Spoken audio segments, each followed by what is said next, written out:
could just quickly kick off, introduce myself. I'm Aaron, co-founder of Vamp. I gave a bit of introduction to Vamp, but we're fortunate enough to work with a lot of global brands. We're a Facebook and Instagram marketing partner, so it'd be good to kind of deep dive on some of the stuff that we've done with Kellogg's today. Hello. Is that on? Yeah, it's working. Hi. My name's Joseph. I'm the social and digital lead for Kellogg's UK and Ireland business based in Manchester.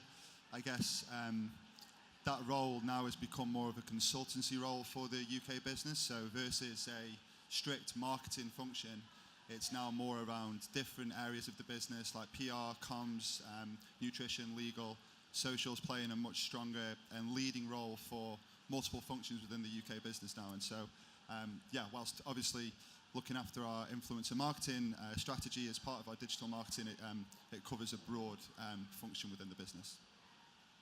Hi.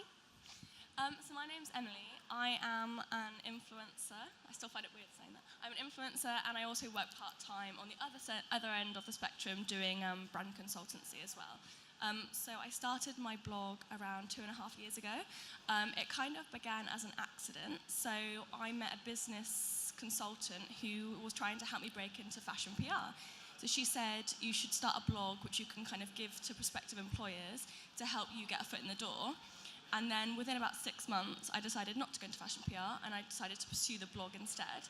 After 2.5 years, I do that 3 or 4 days a week, and I do brand consultancy 1 or 2 days a week, and I specialize in lifestyle, so I'm quite an honest blogger, and I'm probably not your usual blogger. I love fashion and I love food, but really the thing that comes across most with me is my honesty, which some brands love and some brands don't love. That's me. Can I just ask you, Emily, what is your preferred title? Is it influencer? Is it content creator? Is it freelancer? Like, what do you prefer? I think content creator, because I think what really comes across in my work is that I put a lot of time into the content that I create, and I think brands expect you to generate content that really shines. And some people, the more famous people, celebrities like Kim Kardashian, for example, she can just post a photo of her sat on her bed holding a gummy bear hair, and that's all she needs to do. But I think for people of my caliber of blogger, I've got 30,000 followers, so I've got a big pool of people that I'm competing against. You really need to create really amazing content, and I think that's what my biggest kind of thing is. Okay, awesome, cool, good to know. So I think it would be best if we actually just get straight into it then. So Vamp recently ran a campaign with Kellogg's for a cereal range called WK Kellogg. It's a vegan, plant-based cereal range. Aaron, I might pass over to you just to give a bit of an introduction to what the campaign actually involved, and then it'd be quite cool to hear Joe's perspective from brand side, and then also Emily's perspective being an influencer who worked on the campaign. Yep, cool, thanks Nick. So just from a Vamp perspective, I've just got a bit of a summary here about what we actually did for Kellogg's. As I mentioned before, we obviously blend service with technology, so this is us actually running the campaign end-to-end on behalf of Kellogg's. So obviously we had influencers, Emily being one, involved in the campaign, so obviously there were requirements around content creation that they had to fulfill, so everything from Instagram posts, Instagram stories. But what was interesting is that because it was a new product into the market, we actually added a sampling element to the campaign. So the influencers actually had a link in bio, so they could basically say to their followers that they could have a sample of the product that would be sent to their house. And then we actually managed the fulfillment of the sampling element of the campaign on behalf of Kellogg's. So Joe can kind of talk a little bit about that. Obviously the objective was to raise awareness of the product, and then also drive the messaging around the core benefits of that product. The talent persona was 18 to 34-year-olds, male and female, UK-based, and then I've included some of the mandatories as well that we utilised for the campaign. So here's some of the content, which I can kind of flick through, but I'll pass across to Joe now to kind of talk from his perspective as well, in terms of, I guess, success metrics and stuff that they were looking at from a brand perspective. Yeah, it's for us influencer marketing, we use it for a number of different purposes. We're quite sophisticated now in our understanding of how we measure the success of the campaigns and what we actually get out of it. You know, when we first came into, when we first started to explore the strategy, essentially, we were buying campaigns based on reach, we were being sold campaigns based on reach, and now we obviously understand that the reach that you get through an influencer's audience, without getting into too much detail, is obviously not comparable to the reach that we get through our own paid media on our own content. And so to that point of understanding the value of it to us as a business, we have to be a lot more sort of practical and structured and break down what we get from the campaign in terms of the value and in terms of the deliverables. And I think what was really nice about the work that we did with Vamp, obviously, as Nick mentioned, this was an MPD. We launched it in January this year. Quite a bold play. I'm assuming that most people in the audience will be aware of our products and our branding. As you can see, this was a completely sort of new direction. We've moved away from the Kellogg's traditional red, what we call master brand, which lives at the top of the majority of our cereal products. Really wanted to, we actually took inspiration from a brand that we are quite close to in Australia in terms of the packaging design, which you guys might be familiar with, obviously being from Australia yourselves. I guess the main thing to pull out, I could talk all day about what we get from these campaigns, but what was really important here was, and for influencer marketing for us in general, is the value of the content generation that we get. You know, we have really sort of strong, high budgets, large budgets for above-the-line TVC campaigns to launch products like this to a broad audience and get that mass awareness across the more traditional TV channels and online video. But when you have these sort of campaigns which are quite strongly linked to a narrative and a commercial insight and a shopper insight, quite often we neglect the opportunity and the need for actual photos and shots of the food in the bowl, which we can then use on digital channels. And that's where influencer marketing plays a perfect role for us in terms of bringing that real sort of tangible, understandable, and authentic visual representation of what the food actually looks like in a bowl. And we were really happy with what we got from Vamp. You know, the influencer marketing landscape and industry, if you like, is very saturated. It can be quite difficult for brands to, I guess, isolate the different offerings from different industries of agencies. But you know, what I knew about Vamp was that they have a real pride in the quality of the creative that they give to us, and you know, more expertise in terms of some of the formats that we used in terms of stop motion and some quite cool and clever cinematography elements. So it really delivered for us and gave us a load of great content which we could then complement our more narrative-led advertorial above the line, which was running at the same time. So would you say that this kind of fills a gap for, I suppose, like purpose-built assets that the ATL campaign couldn't actually fulfill in that sense? Yeah, again, to that point, it's the way that we advertise is so much more sort of sentimental and always linked to a sentiment or an insight around how people feel and how our foods can fit into their lives. And that often leads us into a really sort of storytelling nature and characters and assets, and really talking about the feeling that we evoke within people. And as I say, you know, cereal, I mean, we've got some beautiful images in front of us, but it's not a food that is naturally indulgent in the way that it is seen. You know, it's a grain in the bowl with milk. Essentially, that's how 99% of people eat their cereal, whilst these are amazing images.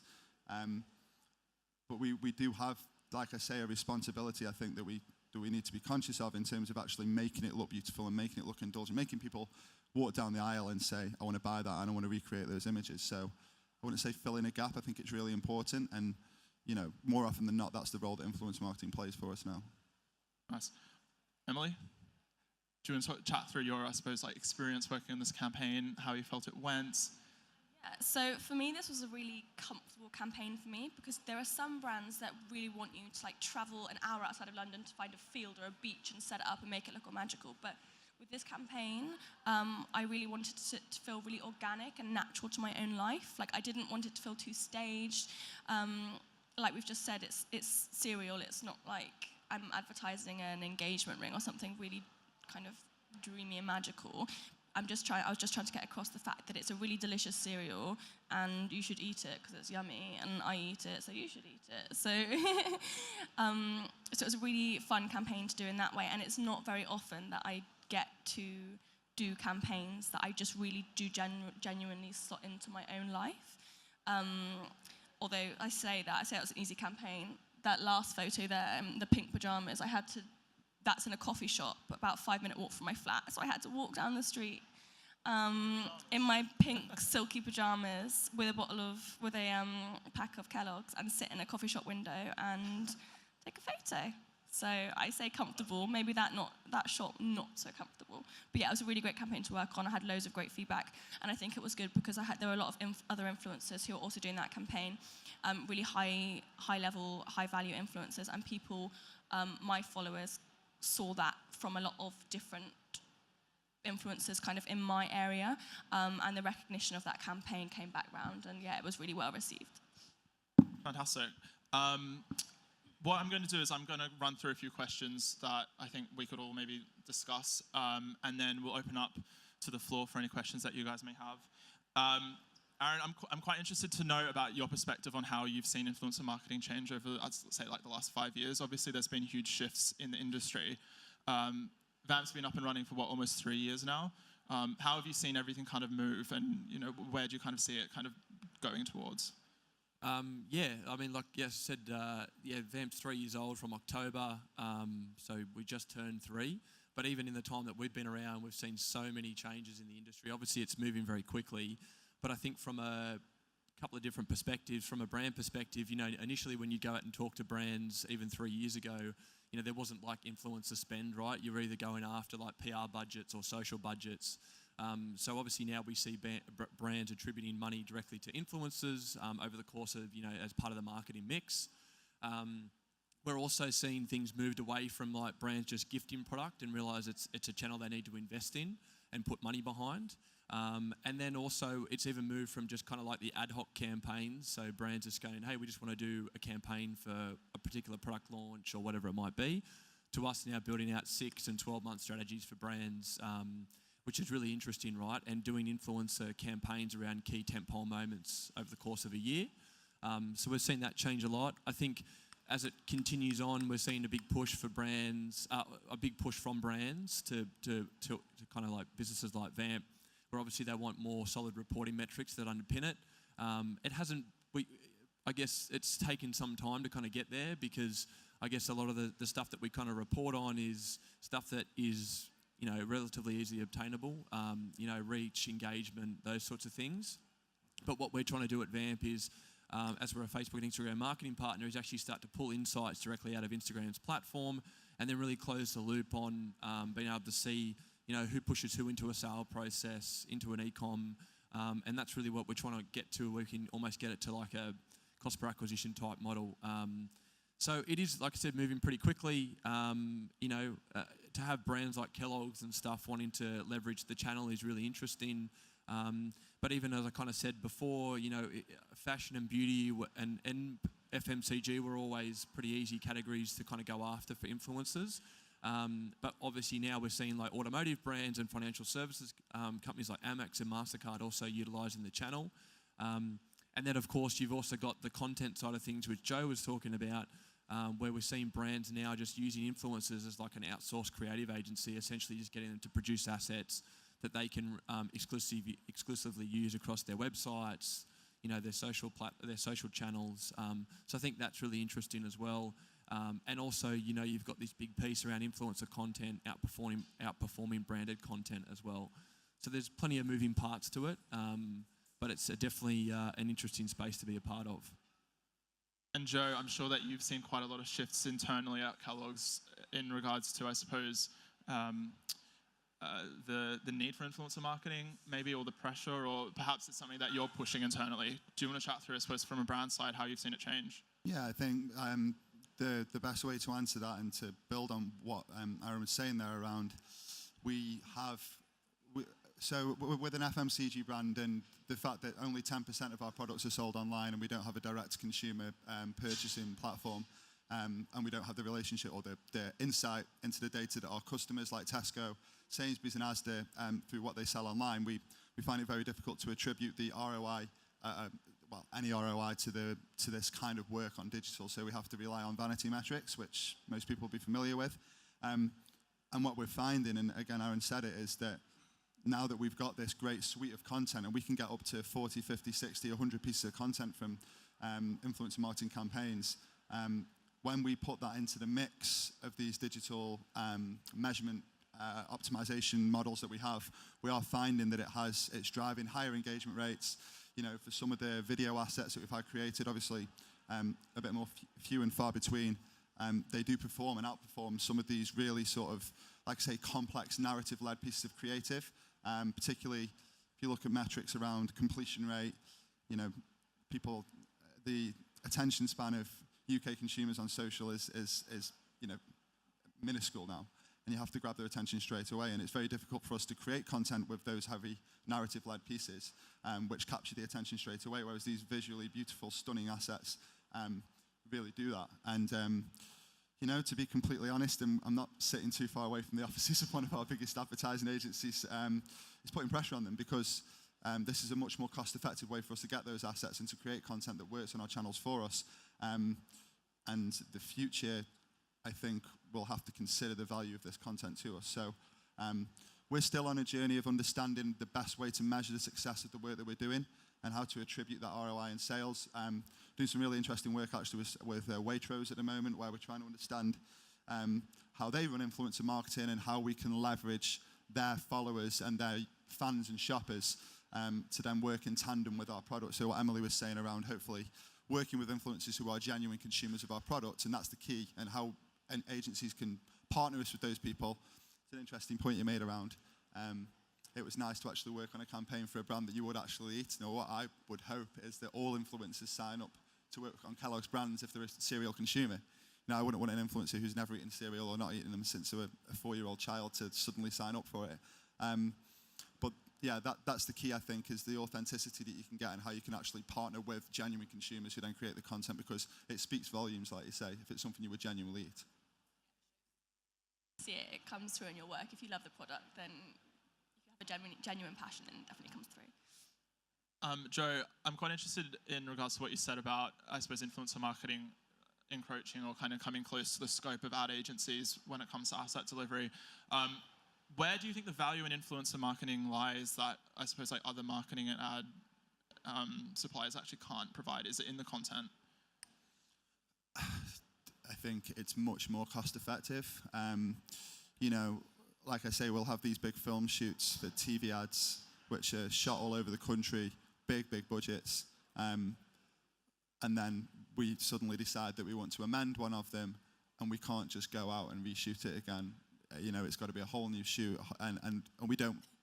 Obviously, we're Kellogg's and we've got huge revenue, and we do have investment, but we don't want to spend money on doing the same ad shoot 3 times, whereas I can spend a fraction of that amount on a campaign like this, deliver a suite of assets which are performing just as well on the channels. Perhaps they don't do the same job in terms of creating a journey and a story for the consumer, but there's brand building, there's awareness, and there's indulgent intent to purchase style content. So I think they'll still live together in tandem, but whilst that continues to be such a cost-effective method for us, we're more often than not likely to turn to that, especially for reactive ideas. When we see a gap and we see a need, we're more likely to use influencer marketing. And then on top of that, maybe as a secondary metric, the reach that we can get through influencers' audiences. You spoke about having 30,000 followers. What the future, I think, of agencies, what you guys have got to do, is give us visibility on what percentage of your followers are UK consumers, genuine people who are going to go out and buy. Because we all know that of that 30%, however many of them are going to be in the UK versus however many of them are going to be robot accounts. So helping us understand that as well will then move it onto that next level of the reach that we buy, comparable to the reach that we get through our own media ads, if that makes sense. Absolutely. Emily, how long have you been influencing for? And what changes have you seen over the time that you've been doing it? So I have been an influencer for around 2.5 years, but then before that I've been working within the industry for around 6 years. So I've kind of done both sides of it over 6 years.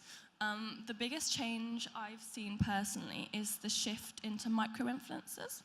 So I would say 5 years ago, brands were spending big budgets on big influencers to hit numbers, whereas now I think brands are understanding that if you use, so for example, all of these influencers were under 100,000 followers. Yeah, I believe so. Yeah, which is technically micro. I think technically they're micro up to 200,000, which seems crazy.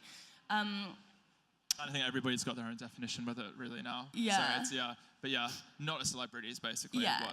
Not the Kardashians. Not the Kardashians, But I think what brands are realizing is people with lower followings, although their reach is lower, their engagement's higher. And when you have a lower following, you're able to build relationships with your followers much more closely.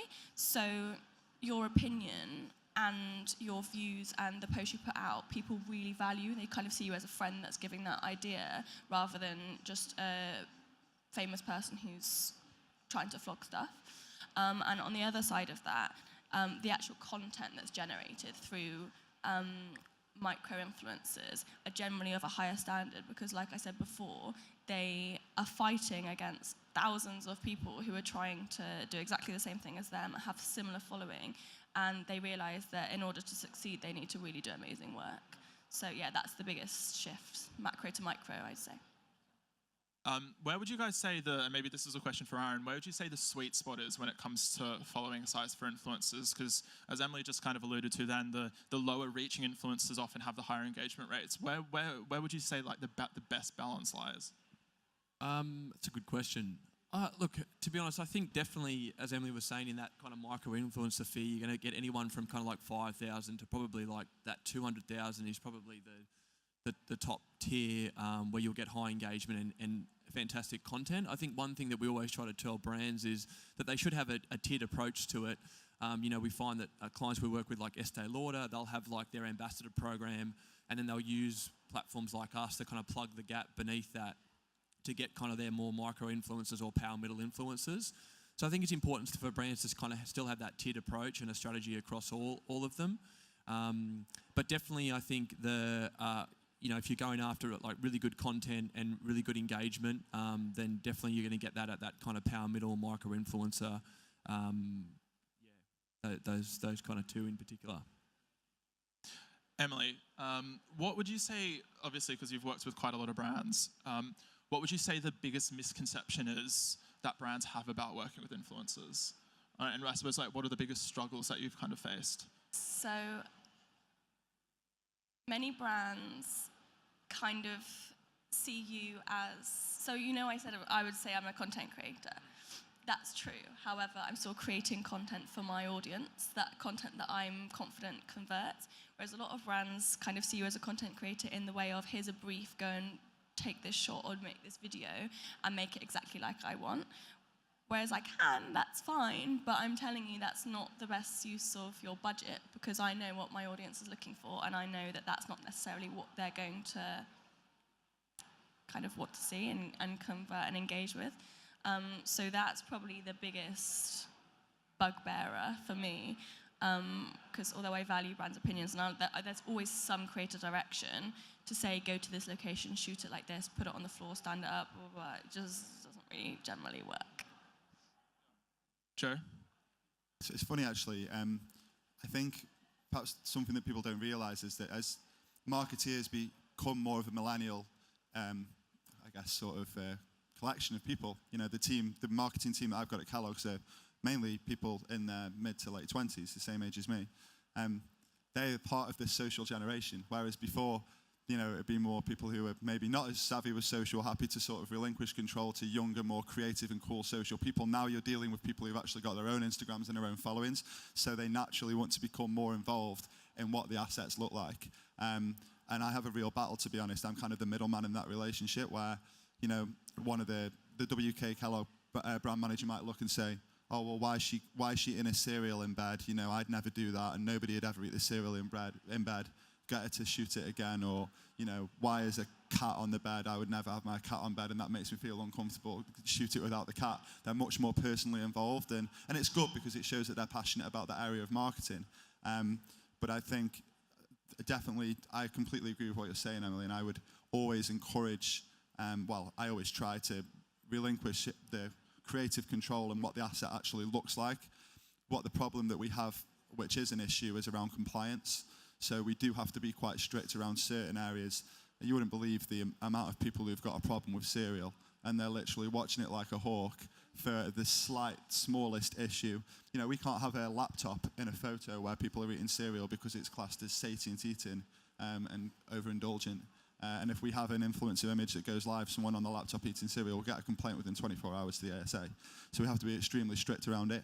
That's the biggest challenge, I think, that we've got in terms of great content getting created. It'll go through our approval team and it'll get ripped apart.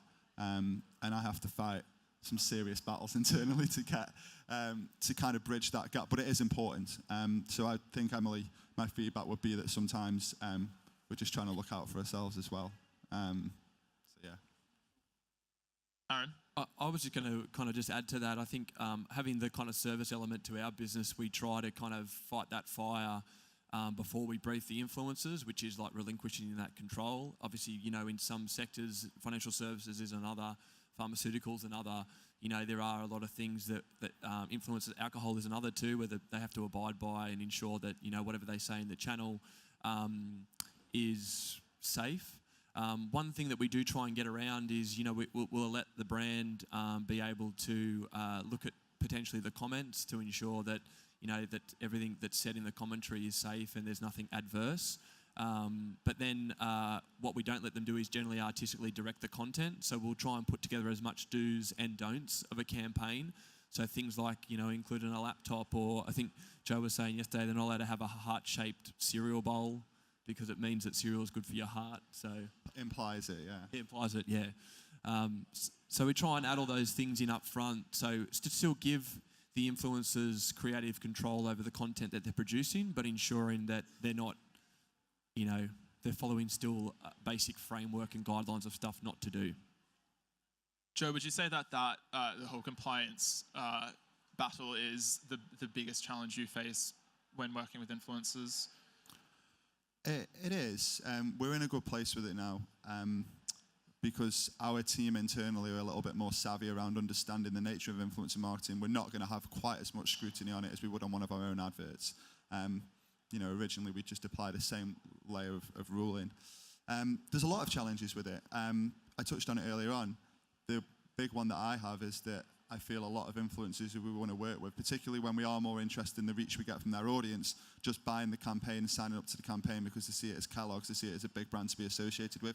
Emily, you touched on, when you guys got the brief for WK Kellogg, we worked with some really high-profile influencers, Lucy Watson and her sister, and some really high-profile vegan influencers within the field. And we worry sometimes that people just want to jump on the bandwagon and be associated with that same group instead of actually genuinely being a consumer, which is a problem that we do get, particularly on some of our more indulgent brands. So we own Pringles, it's our biggest brand, obviously a huge snacks brand. Pringles is a really difficult one to influencer marketing is not quite grasped, or we've not quite grasped the best way to do that. If you look at the image in front of you of the girl in bed, the sort of beauty and fashion and female blogger essentially content that works really well for some of our more natural and healthy products, more shape management products, as it were, around Special K and WK. It works perfectly, but you've put a tube of Pringles into that setting there and all of a sudden it looks completely inauthentic. And we've had conversations before about what the correct route is. How do you get content created which is authentic in the tone of voice for our more indulgent brands like Crunchy Nut, biggest cereal brand, and Pringles. So the challenge, I think, is finding a solution for our broader portfolio and what agencies can do to help create authentic content which isn't the traditional flat lay, beautified, flowers in a background, beautiful tablecloth, dog in a basket, whatever sort of thing, So yeah, it does. So it's not like a one-size-fits-all model. Like you need to kind of think a little bit more strategically across each brand that they're working on. That's it. Yeah. I would love to create a brilliant campaign for Pringles where we got great content, people creating really authentic content for the brand. But we've tried it with some other agencies, and we end up with this sort of thing, and it just sticks out like a sore thumb. It's interesting. Emily, I'm sure you've worked with quite a diverse range of brands and clients as well. Obviously, Kellogg's is a huge FMCG. How do you find it differs between different types of brands? I'm sure you've worked with quite a lot of more fashion brands, probably out of like a kind of PR avenue. It'd be quite cool to hear the difference between those experiences, because I'm sure they're very, very different. Yeah, you obviously have brands who try and offer you £10 to take 10 photos, and you can just do anything, which generally I don't take £10 for 10 photos, that's not what I'm saying. But and then you have some brands who are willing to pay you a lot of money, but they really want strict control. So the kind of breadth of it stretches so much, and it all comes down to really how much involvement they want. That's really the biggest difference. Aside from that, it's the relationships. Some brands want to build a relationship with you because, in my opinion, if you really love the brand and if you talk to them a lot and if you really value what they do, you want to talk about them. And it's not just on social media, but you're going to talk about them to friends, and it's nice to have that organic kind of passion for a brand. So some brands will want to meet you and invite you to events and maybe take you for breakfast, catch up for a coffee, and then they'll do one campaign with you every 6 months, every month, whatever, and then some brands just want to do one-off. Yeah, those are probably the two biggest. So do you prefer that kind of relationship building experience with a brand? Like, do you enjoy it when a brand does come back to you and wants to continue working and actually build something that's a little bit more meaningful than a once-off post? Yeah, definitely, and I think it converts so much better as well. If you're coming back to this product a lot, the audience understands that you really like it, firstly, but also it's the recognition of that hitting the same audience again and again and again. Yeah, I just think it converts a lot better as well. And that solves a problem for us as well, because the more time we spend with the influencers who are going to create content for us, the more that we get a genuine understanding of whether they are a real consumer or not. You know, we've been days from signing very high-profile influencers to work with us, and they've agreed to it, and then our PR team have done a piece of work, found an article that they wrote 2 years ago where they've literally said they'd never give their children cereal, and they're like, you know, refined sugar is the spawn of the devil and whatever, and they were literally ready to sign up with us. So as far as I'm concerned, I would literally have a 2-hour interview of every influencer that we work with ahead of working with them to grill them on and to find out whether they are a genuine consumer. And you know, to that point as well, building that relationship over a longer period of time is something that we are interested in, and we have done with agencies in the past. So have you seen a shift at Kellogg's, I suppose, from that kind of macro celebrity down to more micro? Is that something that's happened? We have a process and a model in place that our media agency have designed, which helps us to identify the need for the different layers of influencer marketing. So we use them all. That broad awareness that we spoke about, that you were speaking about, Emily, is still something that we want to deliver. But again, you know, so important that the importance on them being a genuine consumer almost increases when they get to that level, because there's so much more scrutiny and people are so much more in tune with what their preferences are. So I wouldn't say there's a shift. I don't know what the future holds. Well, the future will be around how you can effectively measure the success of it. That will dictate what we invest more in.